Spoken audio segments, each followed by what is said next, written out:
বান্দরবন বাংলাদেশের সবচেয়ে সুন্দর পাহাড়ি একটি জেলা, যার প্রকৃতি, পাহাড়, ঝর্ণা আর নদীর সৌন্দর্য যে কারো মন কেড়ে নেবে। তবে এই অপার সৌন্দর্য উপভোগ করতে গেলে কিছু বিষয়ে অবশ্যই সচেতন থাকতে হবে। আবহাওয়া ও মৌসুম।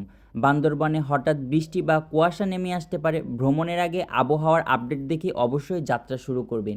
এক্ষেত্রে বৃষ্টি হলে রেইনকোট পরিধান করতে পারেন এবং সঙ্গে একটি ছাতা রাখতে পারেন।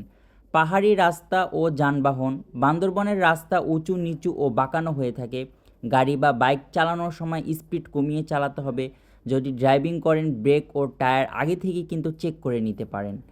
প্রয়োজনীয় কিছু কাগজপত্র কিন্তু বান্দরবন গেলে অবশ্যই লাগবে। যেমন নির্দিষ্ট কিছু এলাকা রয়েছে, রুমা বা প্রতিটি আর্মি ক্যাম্পে কিন্তু আপনার এনআইডি চাইতে পারে।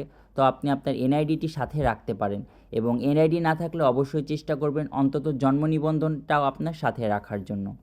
বান্দরবানে ভ্রমণ করলে কিন্তু ঝর্ণা এবং জঙ্গলে আমাদের প্রাকৃতিক সম্পদ, প্লাস্টিক বা যে কোনো আবর্জনা সেখানে আমরা ফেলা থেকে বিরত থাকব এবং প্রকৃতির সৌন্দর্য সঠিকভাবে উপভোগ করব, নিজের নিরাপত্তা নিশ্চিত করে।